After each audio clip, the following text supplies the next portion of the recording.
Buenas tardes, chicos. Mirad, con este vídeo os voy a mostrar lo que estamos dando en clase ahora estos días.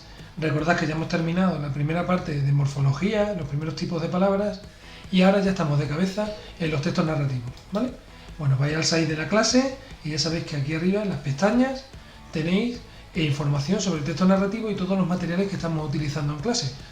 ¿Qué es lo primero que os encontráis? Los apuntes que os estoy entregando en fotocopia, ¿vale? Aquí tenéis todos los apuntes teóricos que tenéis que estudiar para el futuro examen, ¿vale? Todo esto lo tenéis aquí. Si no tenéis la fotocopia, bueno, pues os metéis en el site de la clase, ¿no? Y aquí podéis estudiarlo y podéis ir repasándolo hasta que tengáis las fotocopias en papel. ¿Qué más tenéis? Pues tenéis una presentación, que es la presentación que estamos utilizando en la clase para explicar el tema. Los contenidos, la teoría es la misma, exactamente la misma que tenéis aquí, ¿vale? Que tenéis en los apuntes. Bueno, lo amplío para que se vea mejor y, bueno, un repaso fugaz a lo que estamos viendo estos días. Bueno, los textos narrativos, ¿qué son los textos narrativos? Bueno, pues como todos sabéis ya, o deberíais saber porque lo lleváis dando un montón de años, es que son esos textos en los que un narrador nos cuenta los hechos que protagonizan unos personajes, ¿vale? Recordad que los textos narrativos no tienen por qué ser inventados, no tienen por qué ser ficticios, también pueden ser hechos textos reales. Por ejemplo, continuamente estamos haciendo narraciones cuando salís al recreo y habláis con vuestros amigos, le narráis lo que os ha pasado en clase, cuando llegáis a casa se lo contáis a vuestros padres. Siempre que contamos cosas que le han sucedido a unos personajes, sean reales o no, esos son textos narrativos, ¿vale? Orales o escritos. ¿Cuáles son los elementos habituales de los textos narrativos? Bueno, pues el narrador, el estilo, la estructura, el tiempo, el espacio y los personajes. Poco a poco lo vamos a ir desarrollando. Bueno, ¿qué es el narrador? Esto es el elemento quizás más importante de los textos narrativos. El narrador es esa voz que nos cuenta la historia en una narración. El narrador interno es aquel que participa en los hechos. Por eso narra en primera persona, porque participa, ¿vale? Si algunas veces va a ser el protagonista, el personaje protagonista, como por ejemplo en Manolito Gafotas, o puede ser un narrador testigo. A todos os suena las aventuras de Sherlock Holmes, ¿no? Seguro. Bueno, pues Sherlock Holmes, ese famoso detective tan listo y tan sagaz, pues no es realmente el narrador del relato. El narrador es ese personaje que también es famoso, que conocido como Watson, ¿recordáis? Su ayudante, cuando dice eso de elemental querido Watson, que curiosamente en la novela no sale. Bueno, pues Watson es realmente el narrador en el relato. Bueno, otro narrador que tenemos, el segundo narrador, el narrador externo. Como la propia palabra indica, está fuera, es externo. Por tanto, es un narrador que no participa en los hechos y como no es un personaje del relato, no narra en primera persona ya, narra en tercera persona, nos cuenta lo que les pasa a otros.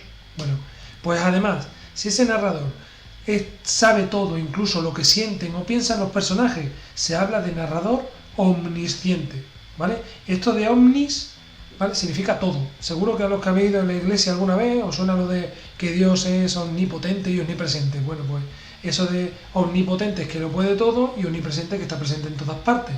Bueno, pues omnisciente es el narrador que es consciente de todo, ¿vale? Es fácil, ¿verdad? Bueno, seguimos avanzando. ¿Qué es el estilo directo y el estilo indirecto? Aquí me voy a detener un poco más porque estos sí son conceptos nuevos. Bueno, el estilo directo o indirecto es ese estilo que utiliza el narrador para incluir los diálogos de los personajes, ¿vale? Bueno, el narrador, cuando introduce esas palabras de los personajes, lo hace en estilo directo cuando muestra exactamente, fielmente, lo que dicen los personajes. Por tanto, el narrador va narrando, se calla, pone los dos puntos, o abre comillas, o guiones cuando va a hablar el personaje. Por ejemplo, el narrador anunció, el profesor anunció, dos puntos. Abrimos comillas, porque ahora el que habla ya no es el narrador, es el personaje. El examen durará 3 horas, ¿vale? Bueno, ¿qué es el estilo indirecto? El estilo indirecto es cuando el narrador, con sus propias palabras, nos cuenta lo que dijeron los personajes. Por eso se utilizan este tipo de verbos, se llaman los verbos de habla, ¿vale? Dijo que, respondió que, gritó que, aseguró que, interrogó sobre, ¿vale? Todo ese tipo de verbos y estas expresiones con el que casi siempre es estilo indirecto. Aquí con el ejemplo se ve muy bien. El profesor anunció que el examen duraría 3 horas, ¿veis? Con sus propias palabras el narrador nos cuenta lo que dijo el profesor. Anunció que el examen duraría 3 horas. Dijo que, informó sobre que el examen duraría 3 horas. Todo eso es estilo indirecto, ¿vale? Espero que quede un poquito claro. Seguimos avanzando. ¿Cuál es la estructura habitual de los textos narrativos? ¿Vale? ¿Cuál es la estructura habitual? No siempre, ¿vale? Digo habitual por eso, porque hay veces, ya cuando vayáis leyendo novelas más complejas, os daréis cuenta de que no siempre se sigue esta estructura, pero esta suele ser la habitual. Por ejemplo, en todos los cuentos que habéis escuchado toda la vida, los cuentos infantiles, cuentos clásicos, la estructura es la misma. Tenemos primero un planteamiento, ¿no? Son 3 partes, que he olvidado decirlo. Bueno, pues empezamos por la primera. Tenemos un planteamiento donde se presenta el espacio donde va a transcurrir la acción, el tiempo en el que se ambienta, los personajes principales y ya se va introduciendo qué conflicto es el que tienen, ¿vale? A qué se enfrentan. Por ejemplo, el mono Barrigón vivía en la selva, era amigo de todos los animales y siempre vigilaba que cada uno cuidara la naturaleza. Bueno, pues ya tenemos al protagonista, el mono Barrigón. Nos dice el espacio, que vivía en la selva. El tiempo no nos lo dice, ¿vale? Algunos relatos, sobre todo en los cuentos, pasa eso, que no se concreta en qué momento fue. Dicen, hace mucho, mucho tiempo, en un país muy, muy lejano, y no concretan ni el tiempo ni el lugar. Bueno, sigo, que me aficio. Bueno, aquí nos va introduciendo ya cuál puede ser el conflicto. El conflicto es que este mono Barrigón siempre vigila que se cuide la naturaleza, ¿vale? Bueno, pues luego nos viene la segunda parte, que es el nudo. El nudo es la parte más extensa y aquí es donde ya se van desarrollando todos los conflictos y las situaciones a las que se enfrentan los personajes, ¿vale? Bueno, el nudo en este texto es: un día fue a la oficina de empleo y dijo que quería ser guardabosques. Recordad que le gustaba mucho vigilar, que todo el mundo cuidara la naturaleza. Pues qué mejor que ser guardabosques. Los empleados se rieron al oírlo y le dijeron que no podían darle el trabajo porque él era un mono. Barrigón se fue muy triste y no paraba de pensar qué podría hacer para conseguir su deseo.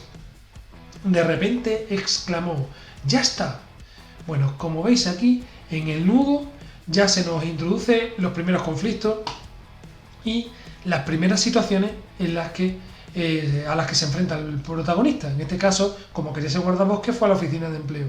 Primer problema al que se enfrenta, que los empleados se ríen de él porque le dicen que es un mono. Y Barrigón se va muy triste, otra situación. Y no para de pensar qué puede hacer, y ahí se le ocurre una idea. Y aquí ya se nos va introduciendo el desenlace, que es la tercera y última etapa, ¿vale? La última parte. El desenlace, donde ya concluye la narración y se resuelve el conflicto. A veces el desenlace puede ser abierto.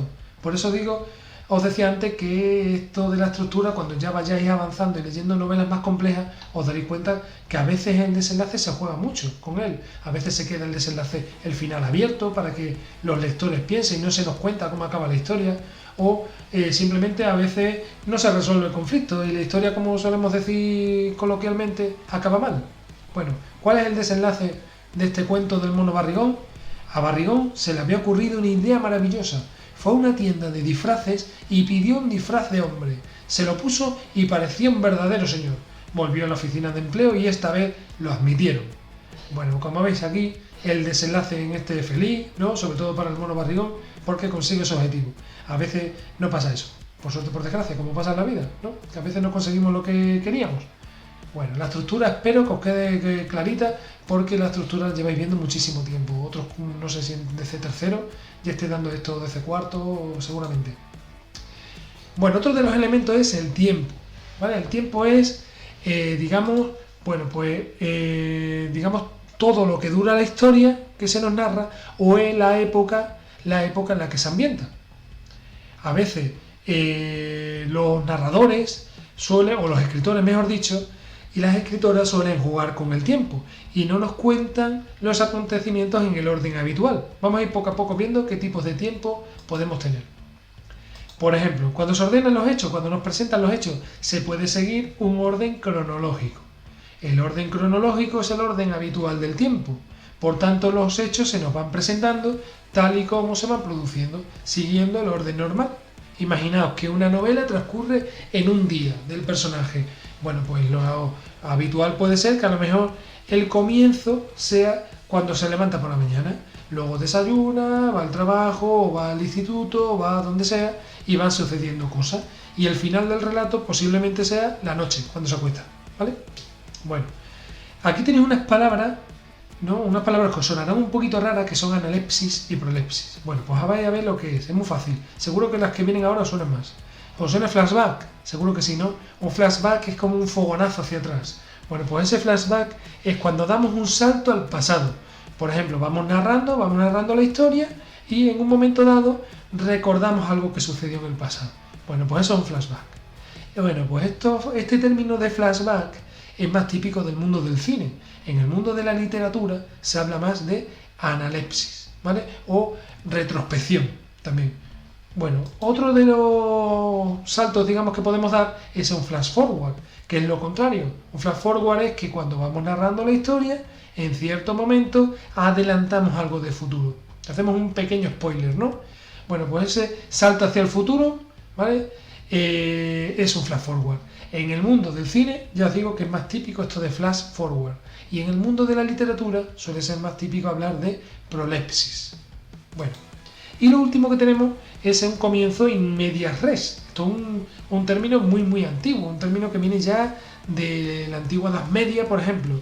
Los romances antiguos que escribían aquí en el Reino de Castilla y en España, bueno, en España, en la península más bien, porque España todavía no existía por esa época como concepto. Bueno, pues ese in medias res, ese comienzo in medias res es cuando era muy típico, ya os digo, en romances o en textos antiguos. En un comienzo in medias res es cuando el relato empieza en mitad del nudo, o lo que es lo mismo en mitad de la acción. Seguro que os recuerdo que os suena alguna novela o alguna película en la que empieza de golpe ya con los protagonistas enfrentándose a una situación así complicada. Por ejemplo, a lo mejor, yo que sé, que los están persiguiendo la policía o los están persiguiendo unos malos, unos villanos, y no sabemos nada porque los protagonistas, no sabemos ni quiénes son los protagonistas ni por qué están en esa situación. Bueno, pues claro, en cierto momento del relato tiene que haber un flashback para que ya reconozcamos y sepamos quiénes son esos personajes y por qué han llegado a esa situación, ¿vale? Bueno, espero que esto del tiempo os quede un poquito claro, si no me preguntáis las dudas en clase. Y lo último ya, el último elemento que vamos a ver es el espacio. El espacio es el lugar donde se ambienta el relato, el lugar donde suceden las acciones, el lugar o los lugares, que hay novelas y cuentos que transcurren en varios sitios. El espacio se refiere a ese lugar en el que se desarrollan los hechos y se mueven los personajes. Podemos tener espacios reales, que son lugares auténticos. Imaginaos, por ejemplo, Manolito Gafotas, como dije antes, que transcurre en un barrio de Madrid, en Carabanchel. Bueno, pues ese sitio existe realmente, eso es un espacio real. En Harry Potter, por ejemplo, cuando transcurren las acciones en Londres, pues también tenemos espacios reales. Tenemos espacios imaginarios, que son espacios que no existen, pero que se inspiran en la realidad. Ese castillo de Hogwarts quizás podría ser un espacio imaginario, porque bueno, castillos existen, evidentemente, perdón, el castillo de Harry Potter, pues muy real. No hay ninguno que se parezca porque es un castillo mágico que se mueve las escaleras y todo y pasan muchísimas cosas. Pero bueno, un espacio imaginario, recordad, es un espacio que no existe, pero que se inspira en la realidad.